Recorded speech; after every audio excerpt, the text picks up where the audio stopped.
What's going on, you guys? Today I'm gonna be working on my roller. So I have 4 different discs with me, and I'm gonna throw them both sidearm and backhand. At the end, we're also gonna do another test, but I wanna see if it's easier to throw rollers sidearm or backhand. I wanna see which one goes farther, and we have 4 different discs to test that out on. So first off, we have the most understable, which is a West Side Underworld 7.6 -3.1. Honestly, this is one of the flippiest discs that isn't super beat up that I've ever thrown, and honestly, it feels like premium plastic.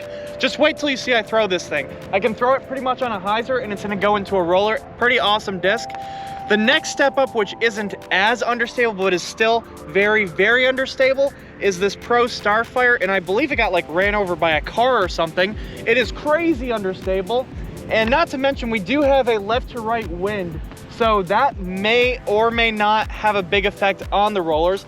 Next step up, this is kind of like a straight disc, straight to stable. We've got EcoStar Excalibur. It's not super overstable, but it's definitely not understable. And then we have an overstable driver that I bag. It's a Paul Macbeth Destroyer, so I'm not throwing a tilt for a roller, because realistically I wouldn't roll a tilt. This is a disc I would realistically roll. So most overstable, second most stable, third most stable, and then the least stable. So I'm gonna throw them both, all sidearm and backhand rollers. Let's see how it goes. All right, guys, backhand roller is going from most understable to most overstable.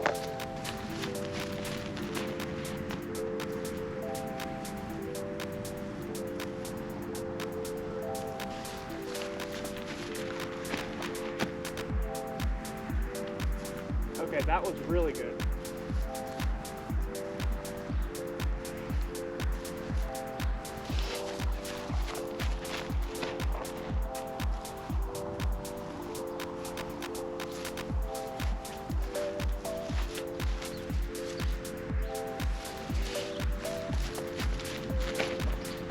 Ah, terrible.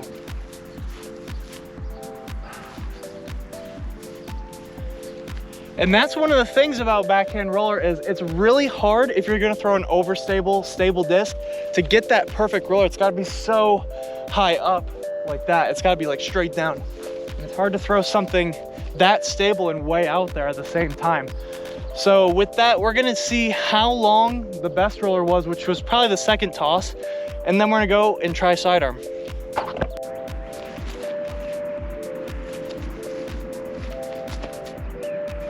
Oh, that looks like a good angle. Does it go to the right? Ah.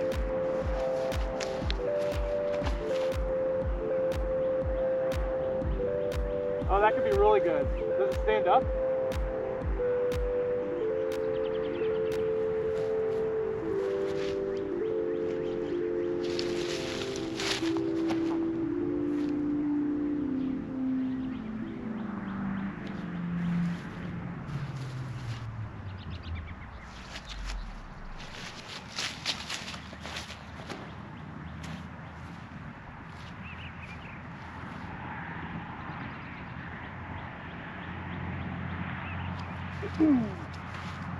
So final notes going into this, I feel like the stable discs I threw sidearm, they flew a lot better than backhand because it's so much easier to control the angle for sidearm.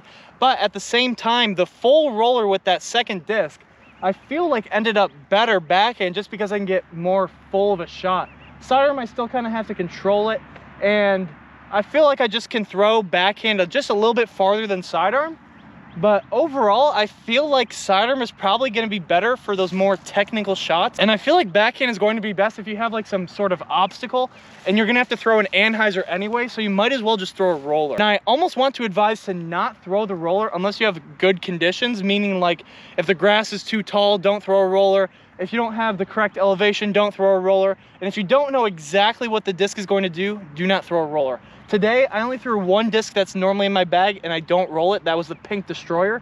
I usually roll a Star Wraith, which is kind of like stable to understable, and I know that disc way better than the ones I threw today. Sidearm roller actually went farther than the backhand one. This is where the sidearm one was, and the backhand one was just between these two fences. So It went a little bit farther. So before we go into the final test, comment down below, what do you guys think about that? And now we're gonna move on to the final test, which is, does the weight matter for a roller? Now, I think the heavier discs will definitely have a better angle, but if it's heavier, I would feel like it doesn't go as far, just because, you know, if you throw a disc in the air that's lighter, usually the lighter one just goes a little bit farther. So I don't really know what's going to happen, but we have a 148 gram DX Leopard, and then we have a 170 gram Leopard. Now I know these are different plastics, so they're slightly different discs, but it is the same mold. So I'm gonna test it out. I'm gonna start with the 170 gram, and then we're gonna go for the light one. I'm gonna see if there is a difference at all.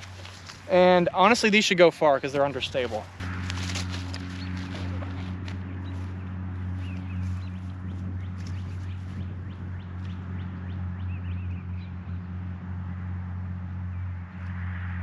All right, that first one was pretty good. I had a decent angle. It kind of fell to the right a little bit quick. You know, you would expect that from a slower and more understable disc in general. But now we've got the lighter one, and honestly, I should have thrown 360s with these, but we got to keep it the same. So I'm gonna try the same exact shot with this.